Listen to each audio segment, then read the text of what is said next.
Oxygen is the gas of life, but carbon dioxide is the gas of proof of life. That is probably the single most important sentence you'll hear today. It sounds dramatic, I know. It is pretty dramatic. But in our line of work, it's basically scripture. You have to remember that. It's a powerful way to start. So, welcome back to our deep dive. Today, we're doing something a bit different based on a lot of requests we've had. We're going into full role play mode. Oh, are we?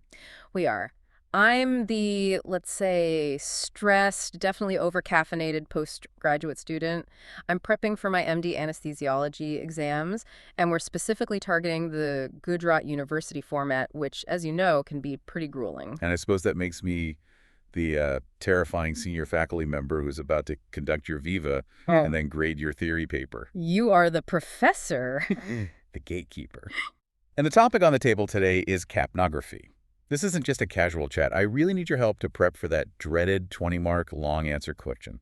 Ah, the 20 marker, the one that can make or break your paper. Look, if you turn over that exam paper and see discuss capnography, you should be smiling. Really? Absolutely. It's a gift. Yeah. But only if you know how to unwrap it properly. Yeah. So our mission today is to get you beyond just, staring at the number on the monitor. We need to cover the physics, the waveform, the clinical side, and most importantly, all the little traps that examiners love to set. Okay, I'm ready, or at least I'm ready to be corrected. So let's do this. Let's simulate it.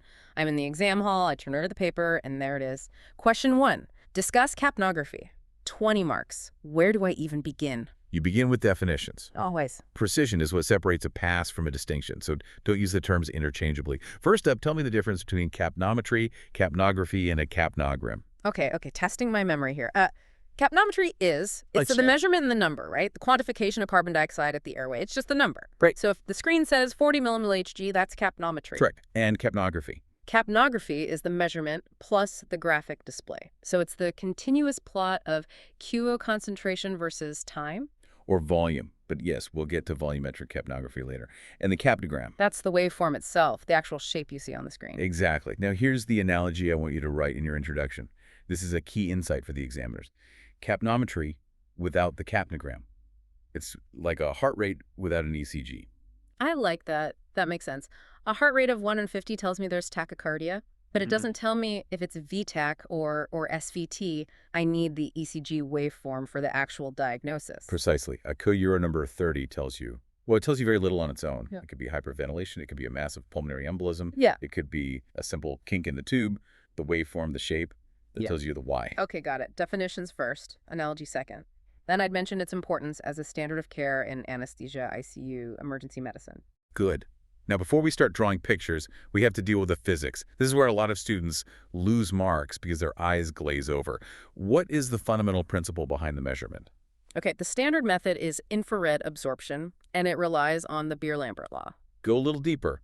Why does it work for Curos? Why not for, say, oxygen?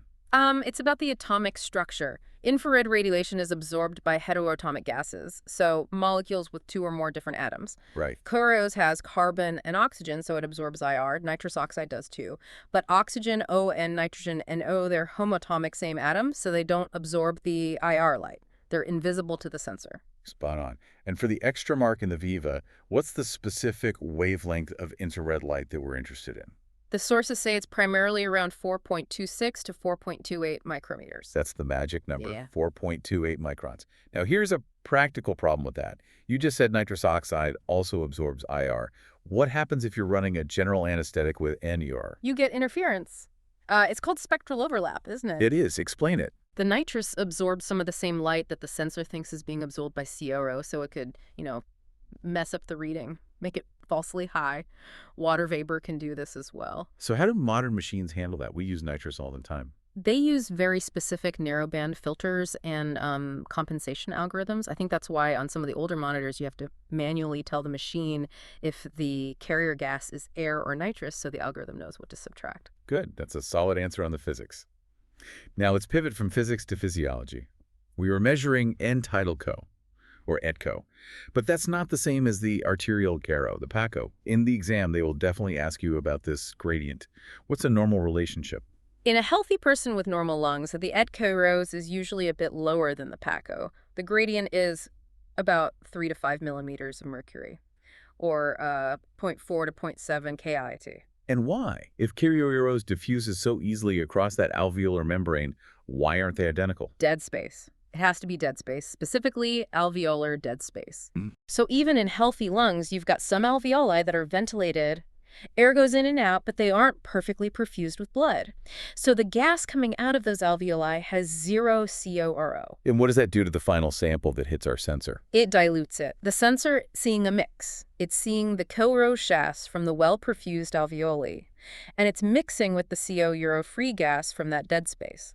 So that dilution pulls the average value down just a little bit. The arterial blood might be 40, but the end tidal reading is 35. Exactly. And that concept, the gradient, is caused by dead space.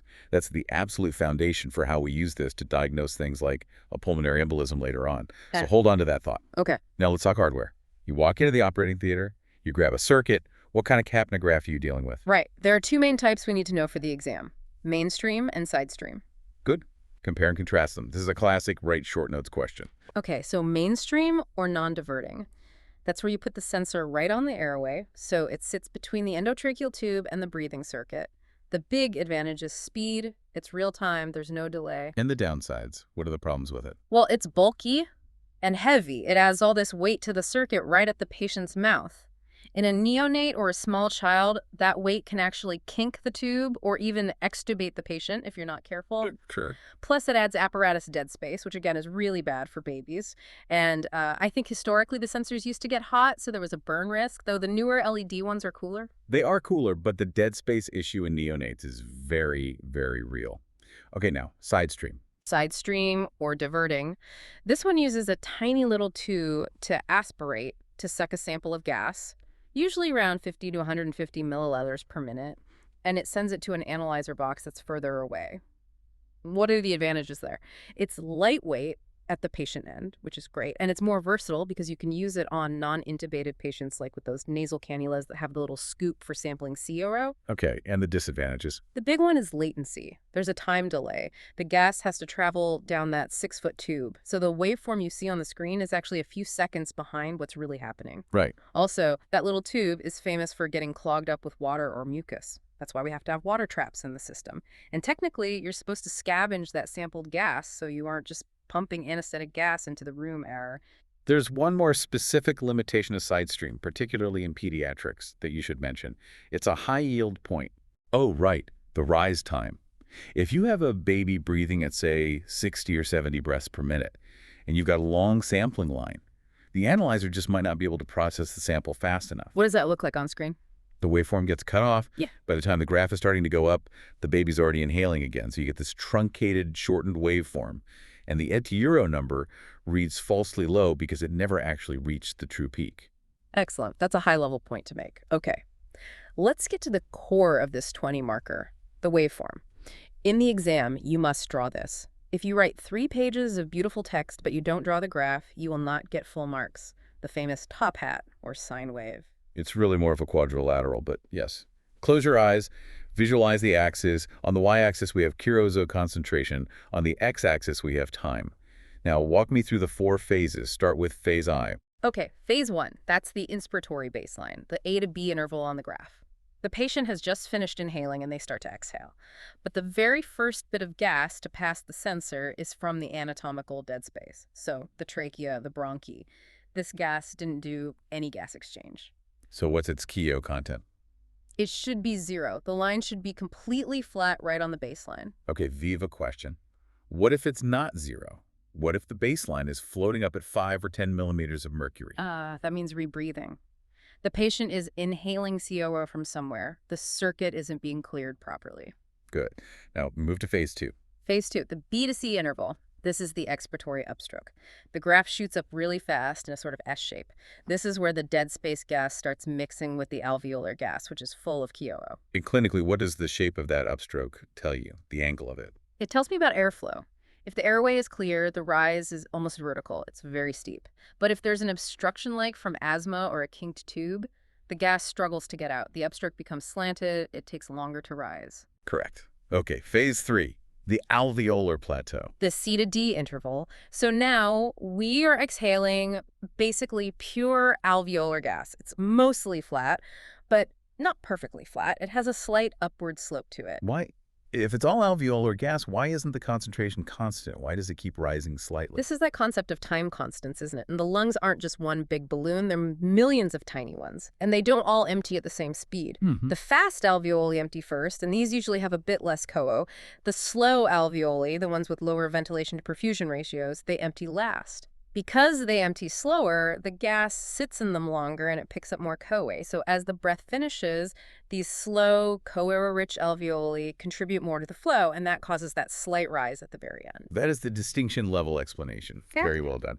And point D on your diagram, what is that? Point D is the very end of that plateau. That is the ETICO. That's the number on the screen. It is our best non-invasive estimate of alveolar CoO. Excellent. Finally, phase 5. Some textbooks call it phase 0, which can be confusing. Right.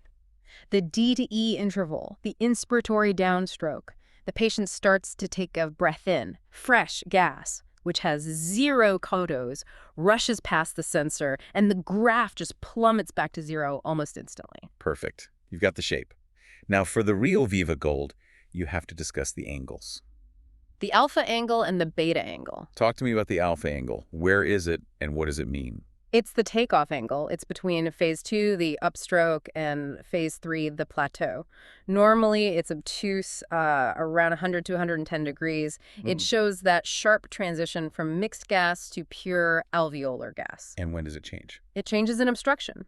We mentioned the slanted upstroke earlier. As that upstroke slants more and more, the alpha angle opens up. It gets wider. The transition point gets really blurred. This is what creates that classic shark fin pattern. Good. And the beta angle? That's at the end of the plateau, just before the inspiratory downstroke. It should be a nice sharp corner, roughly 90 degrees, a sharp drop. And if that angle increases, if the drop is slow and curved? That suggests rebreathing. Explain the mechanism. Why would the drop be slow? It could be a mechanical fault, like a sticky or incompetent inspiratory valve in the circle system. As the patient tries to inhale fresh gas, there's some resistance or maybe even some backflow of expired gas, so the TORO isn't washed away from the sensor instantly. It sort of lingers. Excellent. You have the normal physiology down cold. Now, let's play detective. This is the clinical part. Yeah. I'm going to give you a waveform description. You give me the diagnosis and tell me what you do. Okay, I'm ready. Scenario 1. You look at the monitor. The waveform looks like a shark's fin. Phase 2 is really slow and sloped. Phase 3 is steep, and there's no distinct alpha angle at all. That is the absolute classic obstructive pattern. It means there's resistance to expiration. So in a young patient, I'm immediately thinking bronchospasm or an asthma attack. In an older smoker, probably a COPD exacerbation. Okay.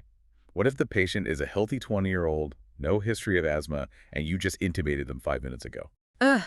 Then I'd be worried about a mechanical obstruction first.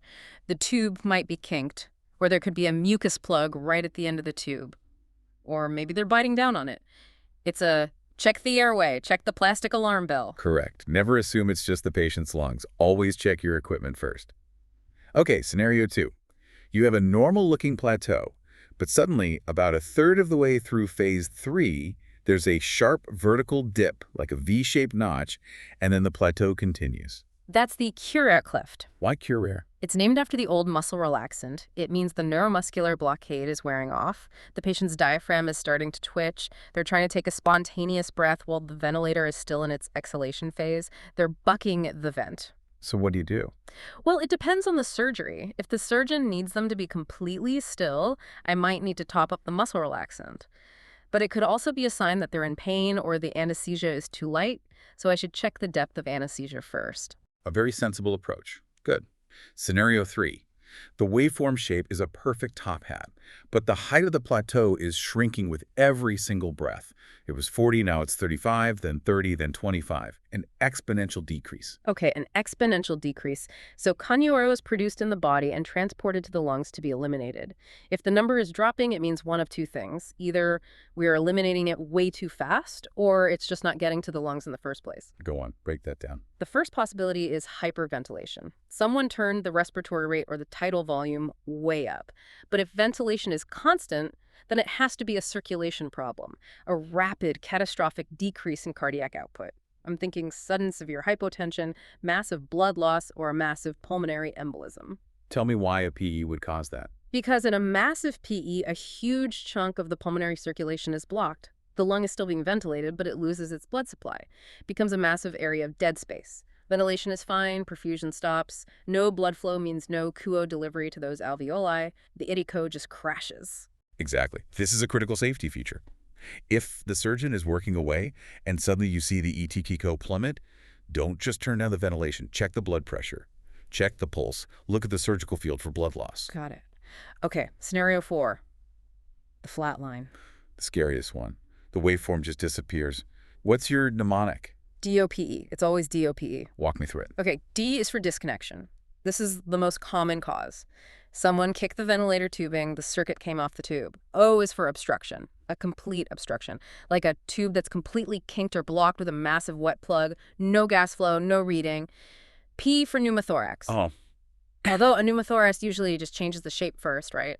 It would rarely cause an instant flatline unless it was a tension pneumothorax causing a cardiac arrest. And E for, well, usually esophageal intubation. But if the tube was already in and confirmed, E stands for equipment failure or an accidental extubation. There's a vital letter missing from DOPE in this context. A fifth one, C. Ah, C for cardiac arrest. If the heart stops, cardiac output becomes 0.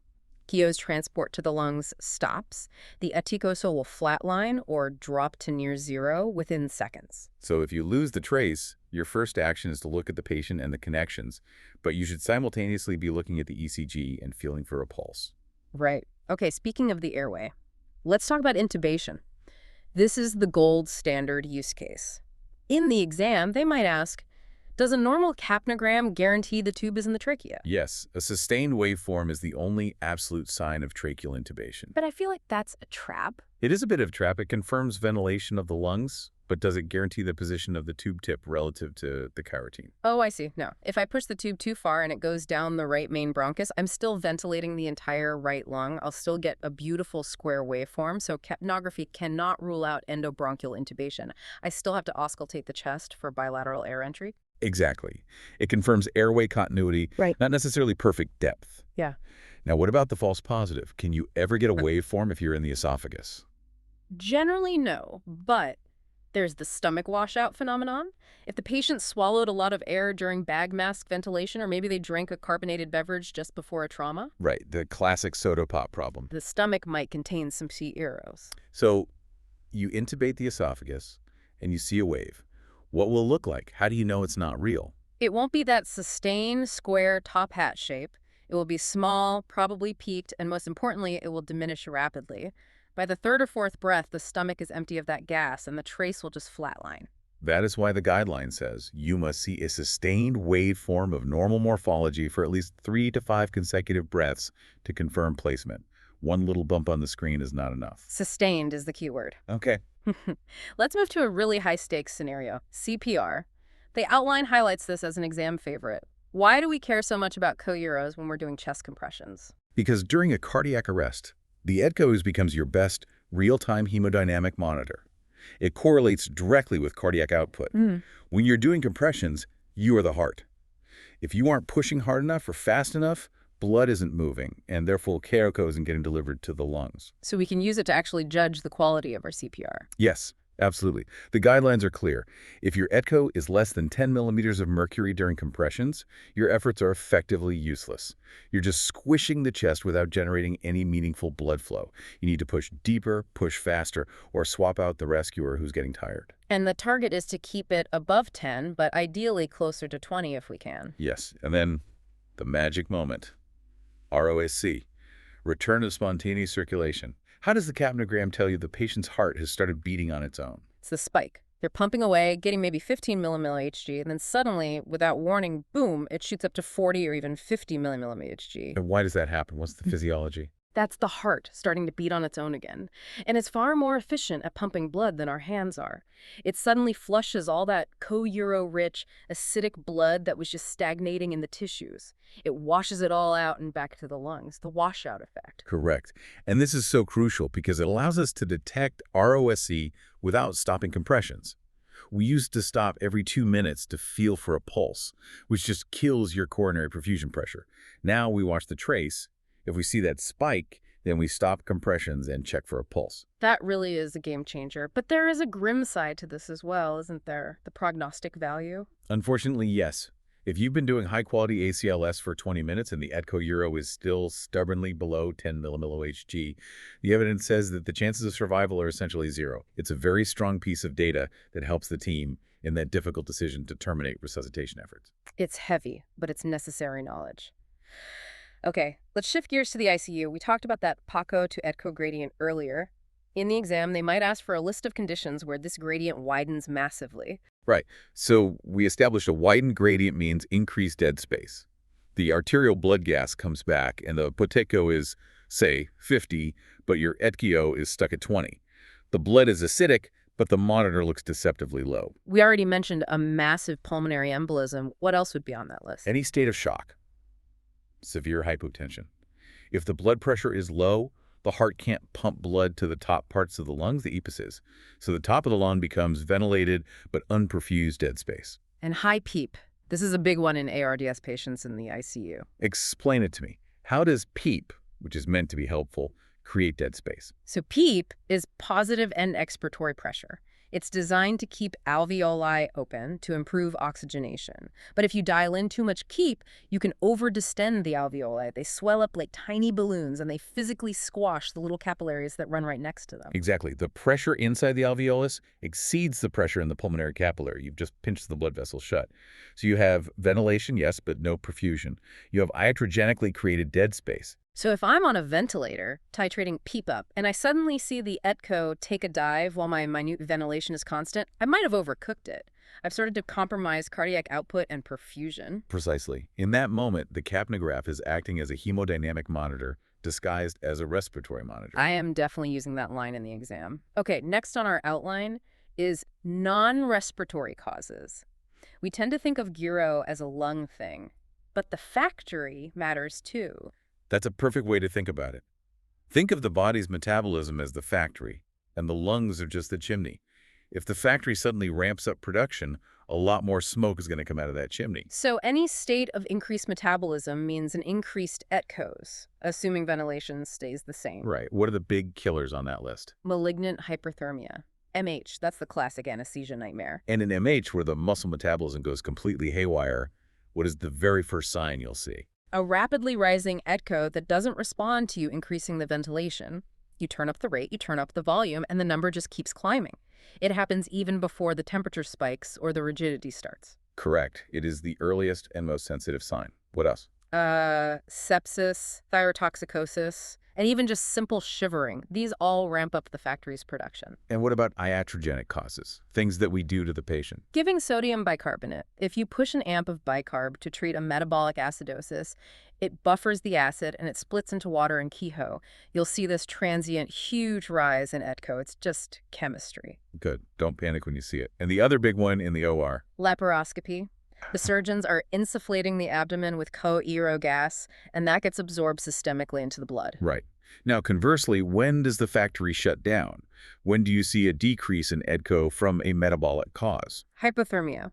If the patient is cold, their metabolic rate slows down, co-production drops, the ETCO will fall. So if you're on cardiac bypass and actively cooling the patient, you have to expect the CERO to drop. And if you don't adjust your ventilator settings downwards, you'll make them profoundly hypocapnic, which causes cerebral vasoconstriction. Not good for the brain. Okay. We have a brief note here on volumetric capnography. Is this something I really need to sweat over for the exam? For a standard 20-mark MD exam, I'd say just know it exists. The key difference is that it plots Kio-Euro against expired volume, not against time. The shape is different. And its use. It allows you to make very accurate measurements of anatomical dead space using Fowler's method, and you can calculate physiological dead space with the Bohr equation. It's more of a research tool and an advanced ICU tool for things like optimizing PEEP. For your exam, focus on the time-based capnogram. That's your bread and butter. Got it.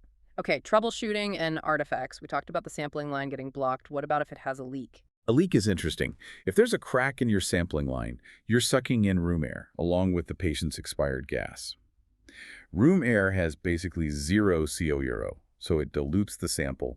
You get a really bizarre-looking waveform. The plateau might slope downwards instead of upwards, or it might look like it has a step or a notch in it from the air entrainment. Okay. And one more I've seen, cardiogenic oscillations, these little ripples at the end of the breath. Right, you often see them in thin patients or in children with slow heart rates.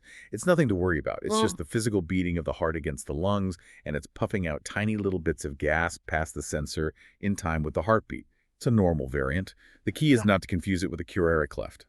The oscillations are small, rhythmic, and will match the heart rate on the ECG. Okay, Professor, let's package all of this. I'm in the exam hall. I have maybe 30 minutes to write this answer. How do I structure it to make sure I get 18 or 19 out of 20? Structure is everything. Do not just write a wall of text. Use headings. First, definition. Capnometry versus capnography, the gold standard statement. Second, principle. Beer-Lambert law, 4.28 microns. Heteroatomic gases. Third, and this is the most critical part, the normal waveform. Draw it. Draw it big and clear. Label the axis. Label phase 1, 2, 3, and 4. Label points A, B, C, D, E. Label the alpha and beta angles. Fourth, physiology of the waveform. A short paragraph explaining what is happening in each phase. Fifth, clinical applications. Break this down logically. Diagnostic uses like tube verification and detecting bronchospasm. Therapeutic uses like guiding CPR quality. And equipment monitoring like detecting disconnects. Fifth, clinical applications. Break this down logically. Sixth, abnormal waveforms. You must draw 3 or 4 key ones. The shark fin for obstruction. The rising baseline for rebreathing. The CPR spike for ROSC. A picture is worth 5 marks here. Fifth, clinical applications. Break this down logically. Finally, a strong conclusion. Summarize it as a vital, non-invasive monitor of ventilation, perfusion, and metabolism. Okay, that's a great roadmap. And for the Viva, what are the classic traps I need to be ready to dodge? We've covered the big ones, but let's recap. Trap number 1. Can echo ever be higher than PACO? And the answer is normally no, but yes, it can be. In rare situations like a venous blood gas sample being used for comparison, or in very high cardiac output states like exercise. Or the safest answer, the machine is miscalibrated. Always question the equipment. Perfect. Trap number 2. Does a normal waveform guarantee perfect tracheal placement? No, it guarantees tracheal placement, but not position. It could still be endobronchial. Good. And trap number 3. The choice is flat. Is the patient dead? No. My first thought is DOPE. Check the disconnection. Check the equipment before you assume the worst. I actually feel significantly more prepared. I can visualize the physiology behind the shapes now. And that is the entire goal. Capnography is the bridge that connects the patient's physiology to the machine. If you learn to read and respect the waveform, you will be a much safer, much smarter anesthetist. The gas of proof of life. I'm definitely going to remember that one. One final thought for you to chew on before we finish. We've talked almost entirely about the OR and the ICU for intubated patients. But there's a massive push now for capnography in conscious sedation. In the dental chair, the GI suite for endoscopies, the ER for procedures. Why is that so important there? Because PO, the pulse oximeter, is a lagging indicator. It's a late sign of a problem. If you're giving a patient supplemental oxygen through a nasal cannula, their oxygen saturation can stay at 100% for minutes, even if they've completely stopped breathing. So the oxygenation is masking the hypoventilation. It's masking the apnea, but capnography would detect that apnea instantly.